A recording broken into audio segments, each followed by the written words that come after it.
and welcome to my channel Teacher.Tycoon. In today's video, we are going to see a story. We all love stories, isn't it? And our textbook, that is our English textbook, English Bal Bharati textbook, is filled with stories. A lovely story coming up. Okay, so let's begin with the story. Class 5, English Bal Bharati, chapter number 2, Daydreams. Page number 2. So students of standard 5, I want you to open your textbooks and rest. If you're not a 5th standard students, you can still listen the story because it has some moral in it. Okay, so let's begin our story. Once there lived a couple who spent a lot of time in idle talk. One day, the husband said, "I have always wanted to keep cows. If by chance I get some extra money from somewhere, I am going to buy a few cows." So what's the story? What's the beginning of the story? That there lived one couple. So there was a couple, husband and wife. They were living together and they had something wrong in them. They always like to do idle talk. Children, do you know the meaning of idle talk? Idle talk means a very irrelevant or foolish talk which has no basis, no meaning to it. Okay, just like that, without any objective, without any aim, we just keep talking. That is called irrelevant or idle talk. So what happens once the husband says that I wanted to keep cows. I wanted to keep cows means he wanted to do a business with the cows. He wanted to do a dairy business. So he says what? If I get some extra money from somewhere.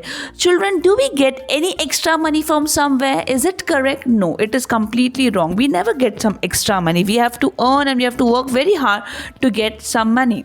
So he says that if I get some money, I will buy a few cows.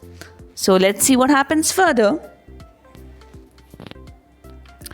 But that means a lot of work. You have to feed the cows, walk them, bathe them, milk them. Cows need a lot of looking after. One cow would be enough. There's no need to buy more cows, said the wife. On hearing the plan of her husband, she says, "Arey, but when you bring many cows, there is a lot of looking after the cows. We have to feed the cows, we have to take them for a walk, we have to wash them nicely, we need to milk them, and one cow will be enough. Why to buy so many cows?"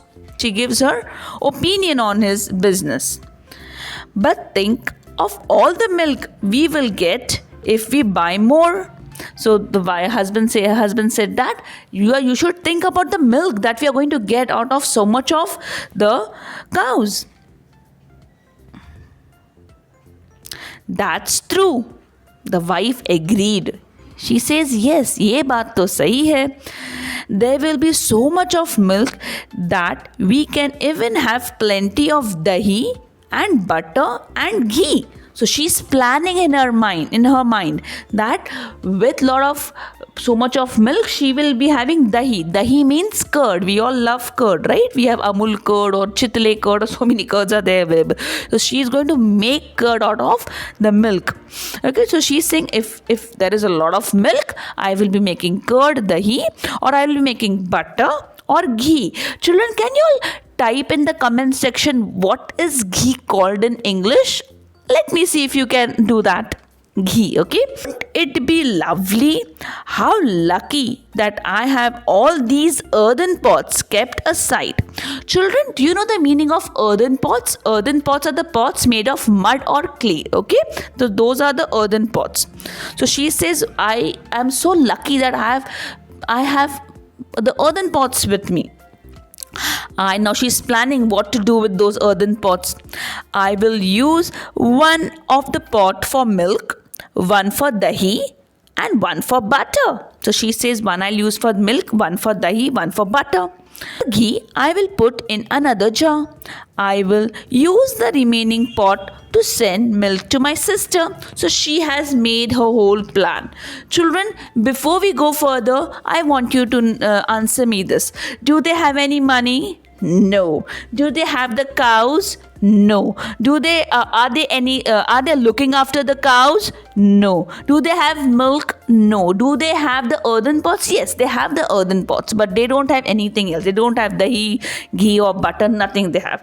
But she is planning in her mind that in one pot I'll put milk, in one pot I will be putting dahi, in one pot I will be preparing butter, and the milk that will be remain I will be sending it to my sister, because she believes in sharing is caring. Now let's see what happens further. Send milk to your sister? Who said that? You could send milk to your sister. So this is the husband's sentence. He says, sending milk to your sister? He's asking, whom did you ask that you are going to send the milk to the sister? On hearing that, the wife says, let's see what she says. There will be plenty of milk. If we have so many cows, why shouldn't I send milk to my sister? Then she says that if there are many cows, of course we will have plenty of milk. After getting milk for us, making dahi, butter and ghee, I will still have milk remaining with me, so that I want to share it with my sister. So why can't I share it with my sister? She's asking the question. Now let's see what husband answers to it. Because we are going to sell it in the market. That's why. I will decide what to do with all that milk.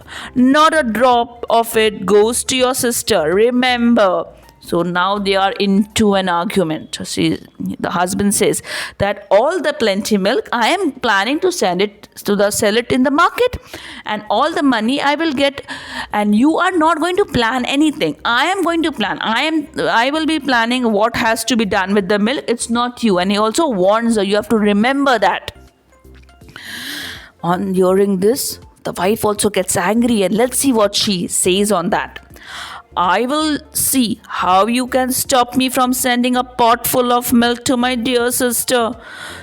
I do all the hard work running after the cows. So naturally, I will decide what happens to the milk. Just try stopping me. So what is the answer? She says, I am going to look after the cows. I am going to feed them, bathe them, wash them. I am going to take care of them. So naturally, if I am taking care, so I will decide what has to be done with the milk. It's not you who is going to say me. She's also into an argument now. Let's see further. Is that so? Shouted the husband. When he listens to the wife's statement, he was like, is that so? And he shouts at her. Shouted the husband. Watch this then. And he says, okay, if you think so, then watch this, what I'm doing. And what he starts doing? He began to lift and smash the earthen pot one by one. His wife began to scream. So what happened? What he started to do? He picked up those earthen pots and he picked up and smashed it down. He just threw it away on the floor. And earthen pots, you all know, they are very delicate. They just broke up. And when such a lot of noise was there, the wife also got scared, and then now she was started to screaming. What are you doing? What are you doing? Kind of like that. Okay. Now let's see what happens further. Gopalban. Now he is the next character, the new character in the story. Gopalban, who was passing by. Passing by means he was just passing from their house nearby. Gopalban, who was passing by, heard all the commotion and rushed inside. Commotion means lot of noise. Okay, he heard a lot of noise and he thought, what is happening? He was scared, so he just rushed inside. He just moved inside quickly. When he heard what had happened, when he saw what they were doing and what they were talking, he picked up a stout stick that stood in the corner and began to swish it through the air and pound it on the floor. So what exactly happened? So when he heard everything, what he did? He didn't do anything. He didn't say anything. He just picked up a stout stick. Stout means a large and a strong stick. He picked it up and he just started to swish. Swish means to hit through the air with a swishing sound. To just do a swish, swish, swish through the air. And pound it on the floor means he started hitting it on the floor. The husband and wife were both astonished to see his antics. "What are you doing?" they inquired. When husband and wife saw him swishing the stick, they both were surprised. They were very surprised to see something weird thing like that. That why is he doing like that? And they inquired. They asked him, "What are you doing?" "Move aside," said Gopalban. So what Gopalban said then? "Move aside. I have to drive away your greedy cows." So what he says, you all just move aside. Your greedy cows are there. I have to drive them aside. Drive them aside means move them. You have let them wander, and now they have ruined my field of beans and cucumbers. So the Gopalban say them that because you have just left your cows, the greedy cows, so they have come to my field of beans and cucumber, and they are ruining it. Ruining it means they are destroying my field of beans and cucumber. And he says, "Oh, my lovely field of beans and cucumbers," he says like that. Now let's see what happens in the last part of the story. "But you don't have a field of beans and cucumber," said the husband. Husband says, "But Gopalban, say me, but you don't have a field of beans and cucumber. So why are you so worried?"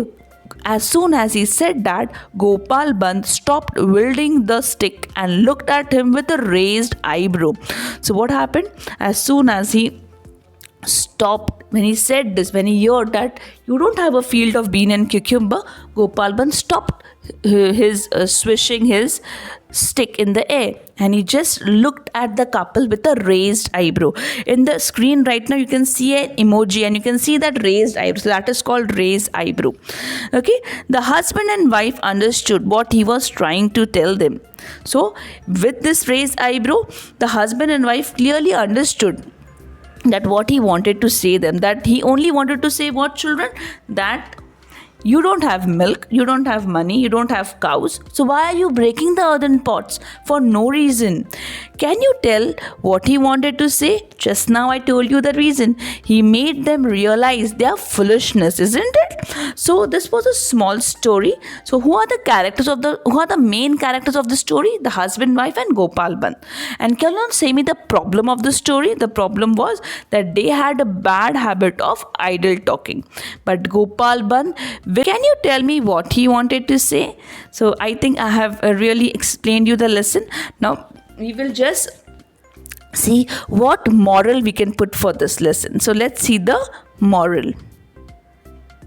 So the moral of the story is, just do not daydream, but work hard to fulfill all your dreams. Work hard, dream big. So what is the moral of the story? You just do not need to daydream. If you want to, if the husband actually wanted to buy cows and do the business, he actually needed to do the hard work. Just daydreaming is not going to get him any money. Is it not? So that is the main concept of the story, that even if you dream big, we need to work hard towards it. Okay, children? I hope you have understood this lesson. If you like my teaching, please like, share and subscribe to my channel.